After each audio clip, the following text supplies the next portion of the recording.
ان اللہ لا یہدی القوم الظالمین، اور پھر تم ظالمین میں سے ہو جائے گے، ان کو تو پھر ہدایت نہیں ملا کرتی۔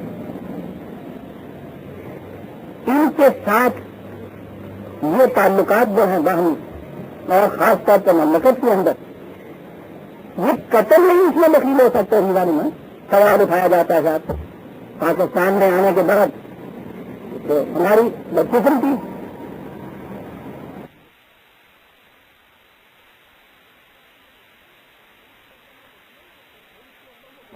اس ملک کے اندر یہ نظریہ ہی آپ یہاں نہ رہا، ہر بدل اس کے اوپر آپس میں ہو رہی ہے، کانسٹیٹیوشن جو اسلامی کا یا اسلامی کا، جو بھی آپ کے یہاں کانسٹیٹیوشن ہے اس کے اندر یہ نظریہ ہے نہیں، کہیں نہیں ہے۔ تو یہاں پاکستان میں بسنے والے مسلمان جو ہیں اس میں آپ کے اوپر الگ کام ہے غیر مسلموں سے، یہ نظریہ کہیں نہیں اس کے اندر۔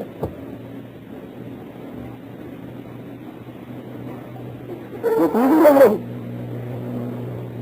حتیٰ کہ وہ وہاں ہمارے یہاں جدا گانا انتخاب ہوتا تھا، یعنی ہم نے وہاں اپنی دور غلامی میں بھی اس چیز کو زندہ رکھا تھا۔ رات کو معلوم ہے کہ گناہ الرحمٰ اس معاملے کے اندر کتنے سخت متشدد تھے کہ نہیں صاحب مسلمانوں کا نمائندہ غیر مسلم نہیں ہو سکتا، اسے کہتے ہیں نا جدا گانا انتخاب۔ یہاں آپ کے یہاں وہ چیز بھی نہیں رہی۔ سوال یہ ہوا مملکت کے اندر یہ جو ہے کیا ان کو اس قسم کا رازدار بنایا جا سکتا ہے؟ ایسے معاملات ان کو سپورٹ کیے جا سکتے ہیں؟ تو بطانت کی جو چیز قرآن میں کہی ہے، اندرونی معاملات آپ کے جو ہے ان تک ان کی نگاہ جائے، کہاں تک محتاط تھے یہ حضرت عمر رضی اللہ تعالیٰ عنہ، مملکت بڑی وسیع ہو گئی، بڑا حملہ کیا گیا۔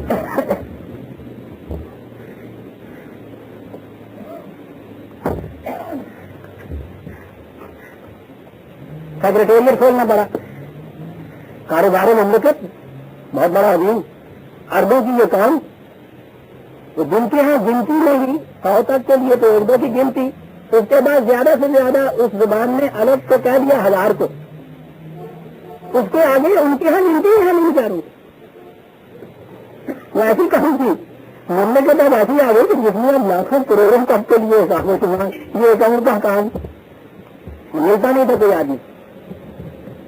حضرت عمر کا غلام ابھی تک ہم کہہ دیتے ہیں، اسلام کے بعد تو کہہ لیجیے کہ ملازم، نیب کا ملازم، وہ عیسائی تھا، وہ اکاؤنٹ کا ماہر تھا۔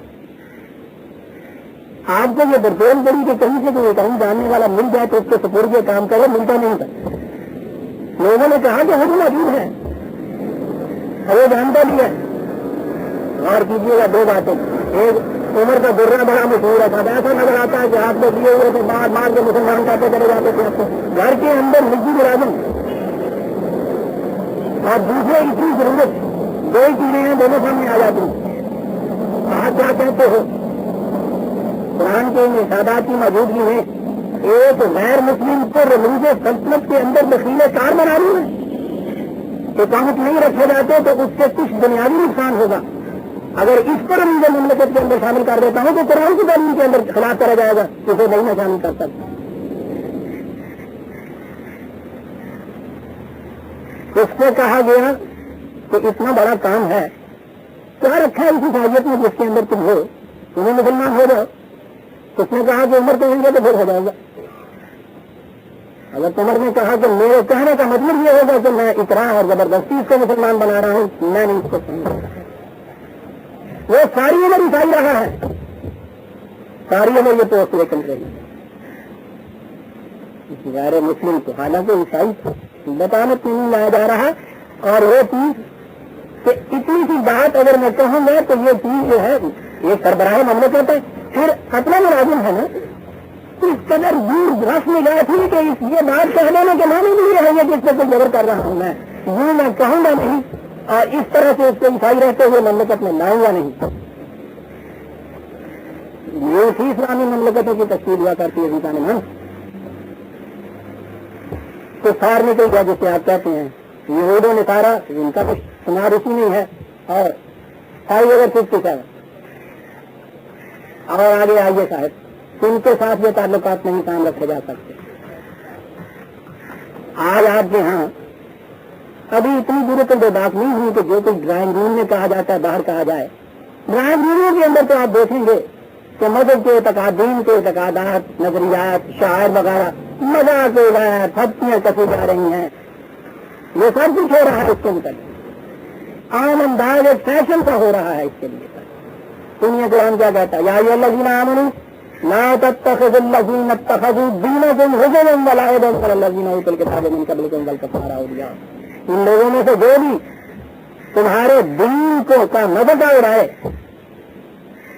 اس کو تماشا سمجھے، خواہ وہ یہود و نصارہ میں سے ہو، خواہ وہ کفار میں سے ہو، اور آج چاہیے کہ خواہ وہ مان لینے والے مسلمانوں میں سے ہو، جرم تو یہ ہے نا کہ جو بھی اس کا مذاق اڑائے، جو اس کو سیریسلی نہ رہے، یہ اس کے معنی ہو جائیں گے، ان کے ساتھ دوست داری کے تعلقات صحیح قائم رکھے جا سکتے ہیں۔ من بڑا سیریس معاملہ ہے تو زندگی کا بنیادیں ہیں آپ کے یہاں کی زندگی کی، ان کو لائٹ نہیں لینے والا ہے، ان کو سیریسلی نہ لینے والا، ان کو مذاق ان کا اڑانے والا، ہنسی اور کھیل اور تماشا سمجھنے والا اس کو 5/57 عزیزہ نے یہ بھی نہیں، اور آج آگے چلیں تو پھر کہاں تک ہے یہ حد اس کی؟ ستارے ہیں دو والا، ٹھیک ہے، ان کو یا روک لیجیے یا جلدی کیجیے۔ دیکھیے یہ بات کہاں تک چلی جا رہی ہے، ابھی تک تو صرف گروہوں کا قانون کا ذکر آ رہا تھا، اب اور آگے بڑھیے 58/22 لا تجد قوما يؤمنون بالله واليوم الآخر يوادون من حاد الله ورسوله ولو كانوا آباءهم أو أبناءهم أو إخوانهم أو عشيرتهم، کہا کہ تم کبھی نہیں دیکھو گے کہ جو مومن ہیں وہ ان لوگوں کے ساتھ جو خدا اور رسول کے خلاف برتر جان رہتے ہیں، مخالفت کرتے ہیں، ان لوگوں کے ساتھ کبھی دوستانہ تعلقات قائم رکھیں، کبھی نہیں تم دیکھو گے، خواہ وہ ان کے ماں باپ ہوں، خواہ وہ ان کی اولاد ہوں، خواہ وہ ان کے بھائی ہوں، خواہ وہ ان کے اہل خاندان ہوں، کبھی نہیں تم دیکھو گے۔ مومن کا تو یہ نہیں آ رہا ہے عزیزہ نے، کوئی چیز جو میں نے پہلے کہی تھی کہ سارے رشتے جتنے بھی ہیں سب ٹوٹ جاتے ہیں، نئے رشتے وابستہ ہوتے ہیں نظریات کی بنیادوں کے اوپر۔ ان رشتوں کی بنیاد کیا ہے؟ محض تمدنی تعلق ہوتا ہے۔ یہ ایک انسیڈنٹ سے بات ہے کہ فلاں کس کے گھر میں پیدا ہو گیا، اس میں اس کا تعلق کوئی نہیں ہے، انتخاب کوئی نہیں ہے، ایک اتفاقی چیز ہے۔ یہ اتفاقی چیز جس میں انتخاب کا کوئی تعلق نہیں ہے، یہ بنیاد کس طرح سے بن سکتی ہے آپ کے یہاں کے دین کی، آپ کے یہاں کے ایمان کی؟ اس لیے یہ کہا ہے کہ یہ جو جتنی چیزیں ہیں یہ تو اتفاقی ہے، تمدنی ضروریات کے لیے یہ کچھ رکھنا پڑتا ہے، ورنہ جہاں دین کا معاملہ آئے گا وہاں نہ ماننے والا حقیقی باپ اور بیٹا بھی کیوں نہ ہو، اہل خاندان میں سے کیوں نہ ہو، اور کوئی غیر کیوں نہ ہو، دونوں ایک ساتھ میں چلے جائیں گے، ان کے ساتھ تمہارا کوئی تعلق نہیں رہتا۔ اور اسے پھر کتنی بڑے زور کی آواز میں کہا 9/23 9/23-24 یا ایھا الذین آمنوا لا تتخذوا آباءکم واخوانکم اولیاء ان استحبوا الکفر علی الایمان۔ اور کیٹیگری آئی، جماعت مومنین تم اپنے آباء و اجداد، اپنے ماں باپ کو، اپنے بھائیوں کو بھی تم اپنا دوست نہ بناؤ اگر وہ ایمان پر کفر کو ترجیح دیتے ہیں، زیادہ پسند کرتے ہیں اگر وہ کفر کو ایمان کے بدلے میں۔ تو یہاں پسندیدگی کی بات آ گئی ہے، اگر اس کو زیادہ پسند کرتے ہیں تو یاد رکھو ان کے ساتھ بھی یہ تعلق قائم نہ رکھو، میں یہ تولہم منکم فاولئک هم الظالمون، جو ایسا کرے گا یاد رکھو ظالمین میں سے ہو جائے گا۔ اور یہ ہے اگلی آیت، یاد رکھو ان کان آباؤکم وابناؤکم واخوانکم وازواجکم وعشیرتکم واموال اقترفتموها وتجارۃ تخشون کسادها ومساکن ترضونها احب الیکم من اللہ ورسولہ وجہاد فی سبیلہ فتربصوا حتی یاتی اللہ بامرہ۔ یاد رکھو تمہارے ماں باپ ہوں، تمہاری اولاد ہو، تمہارے بہن بھائی ہوں، تمہاری بیویاں ہوں، تمہارے اہل خاندان ہوں، وہ مال تو جن کو تم اس طرح سے اکٹھا کرتے ہو، وہ کاروبار اور تجارت کے جس کے منڈا پڑنے سے تم اس قدر خدا خادر ہو جاتے ہو، یہ بڑے بڑے محلات کے جو تمہیں بڑے پسند ہے، رہنے کی جگہ تمہاری جن کو تم پسند ہو، ورثے کے ان میں سے کوئی چیز بھی اگر تمہیں خدا اور رسول اور اس کے راستے میں جہاز سے زیادہ عزیز ہو گئی پھر خدا کے فیصلوں کا انتظار کرے۔ خدا کے فیصلے کا انتظار. واللہ لا یہدی القوم الفاسقین. وہ قوم جو ایک راستے سے نکل کے دوسری طرف ہٹ جاتی ہے وہ کبھی کتاب کی منزلیں اس کے سامنے نہیں آیا کرتی. خدا کے فیصلے کا انتظار کرو عزیزان مان. میں نے یہ عرض کیا تھا عزیزان مان کہ قرآن کریم کی روح سے وہ لوگ کہ جو ان نظریات حیات پر یقین اور ایمان نہیں رکھتے ہیں وہ اپنے میں سے نہیں ہو سکتے ہیں. قرآن کا یہ فیصلہ ہے. اس انداز کی بہت سی اور آیات ہے میرے سامنے لیکن اب میں اسی سے اکتفا کرتا ہوں. میں نے عرض کیا تھا کہ قرآن کریم دوستداری کے تعلقات کو منع کرتا ہے. انسانیت کے جو تعلقات ہیں اس میں سلوک کے اور انصاف کے ان سے تو وہ کبھی منع نہیں کرتا. وہ اس کے باوجود انسان رہتے ہیں. یہ دیکھیے وہی 60/8 یہ وہی صورت ہے جس میں اس میں ابراہیم بیان کیا گیا تھا. وہ بیان کرنے کے بعد یہ کہا ہے 60/8 لا ينهاكم الله عن الذين لم يقاتلوكم في الدين ولم يخرجوكم من دياركم ان تبروهم وتقسطوا اليهم ان الله يحب المقسطين. اس کے یہ معنی نہیں ہے. قرآن کہتا ہے وہ تمہیں اس سے نہیں روکتا کہ یہ لوگ جنہوں نے اعلانیہ جنگ تمہارے ساتھ نہیں کر رکھی ہوئی ان کے ساتھ تم کشادہ نگہی کا فراخ دلی کا ثبوت نہ دو. ان کے خلاف ان کے ساتھ تم انصاف نہ کرو. یہ ہے عزیزان مان قرآنی تعلیم کا افتتاح. انفرادیت منفرد ہوتی ہے قرآنی تعلیم جہاں. عیسائیت نے کہا یعنی وہ عیسائیت جو حضرت عیسیٰ علیہ السلام کی نہیں ان کی طرف منسوب اس نے کہا کہ دشمن کے ساتھ محبت کرو. یہ ایک نفسیاتی ناممکنات میں سے ہے. سائیکولوجیکل امپاسبلٹی ہے. محبت کا تعلق جذبے سے ہے. جس کے ساتھ تم دشمنی کرتے ہو وقت وقت اس کے ساتھ دشمنی بھی کرتے ہو اور محبت کو بھی کرتے ہو. بات تمہارے دل میں ہے ناممکن ہے. یہ یہی وجہ ہے کہ وہ ناممکن عمل کی تعلیم نہیں چل سکی. قرآن نے کیا کہا؟ قرآن نے کہا کہ دشمن کے ساتھ بھی عدل کرو. لا یجرمنکم شنآن قوم علی الا تعدلوا. اے قوم مومنین کسی قوم کی ساتھ دشمنی بھی تمہیں اس سے کہیں آمادہ نہ کر دے کہ تم اس کے ساتھ عدل نہ کرو. اعدلوا عدل کرو. ہر حال میں عدل کرو. تو وہ اقرب للتقوی یہی چیز تقوی سے قریب تر ہے. واتقوا اللہ ان اللہ خبیر بما تعملون. یاد رکھو قوانین خداوندی کی نگہداشت کرتے رہو. اب آپ نے دیکھ لیا دوست دارانہ تعلقات اور شے ہے. فراخ دلانا حسن سلوک اور انصاف اور عدل قانون کے مطابق یہ اور چیز ہے. کتنی سختی سے اس کی تقسیم کی گئی ہے کہ وہ انسان رہتے ہیں.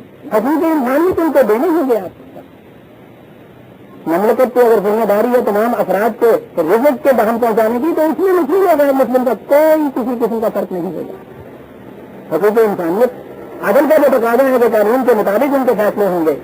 اس میں کوئی امتیاز نہیں رکھا جاتا دونوں کے اندر بلکہ وہ تو مزے میں رہتے ہیں.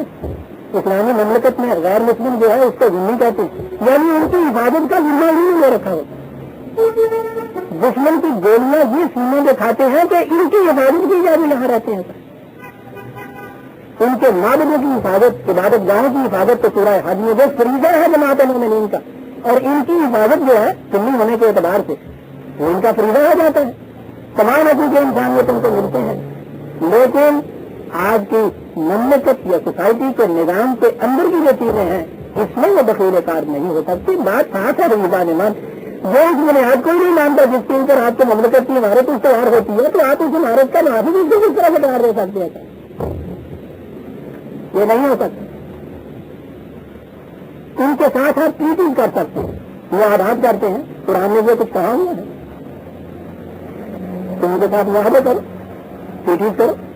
قانون اعتبار سے دوسری قوموں کے ساتھ معاہدے کو نبھانے کے متعلق اتنی تاکید ہے قرآن کریم نے عزیزان مان کہ آپ نے اگر معاہدہ کسی وقت فسخ بھی کرنا ہو تو اسی وقت نہیں آپ اس کو توڑ سکتے. قرآن کہتا ہے ایسے حالات پیدا کرو کہ وہ تم دونوں ایک لیول کے اوپر آ جاؤ تو پھر ان سے یہ کہو کہ بھائی اب بات نہیں آگے چل سکتی.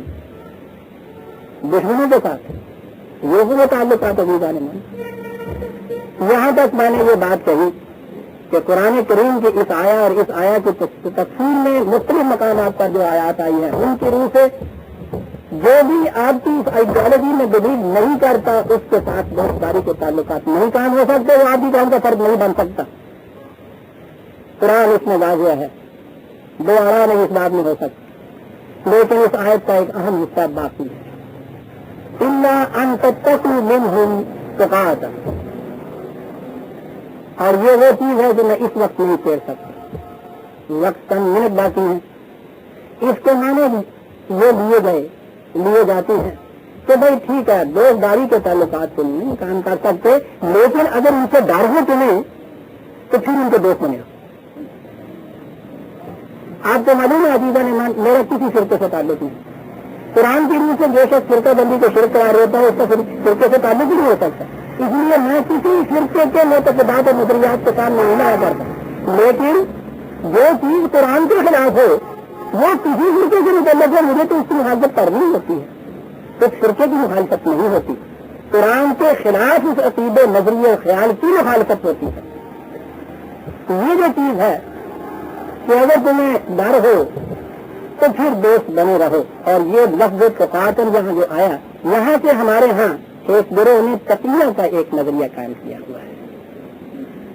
یہ چیز میری بصیرت قرآن کے مطابق بالکل قرآن کی تعلیم کے خلاف ہے، لیکن وہ چیز جیسا میں نے عرض کیا ہے چند منٹوں میں بیان کرنے کی نہیں. اس آیا کا اتنا ٹکڑا جو ہے آخری اس کے متعلق میں اگلے درس میں آپ کے یہاں بیان کروں گا کہ میری بصیرت کے مطابق قرآن کی نص شریف سے یہ چیز خلاف جاتی ہے کہ دوستداری کے تعلقات سے نہ رکھو، لیکن مجھ سے اگر ڈر ہو تو ایسے تعلقات بنائے ہوئے رکھو ان لوگوں سے قرآن کی بصیرت کے خلاف. اسے میں آئندہ لوں گا.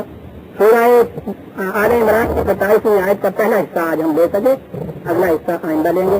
ربنا تقبل منا انک انت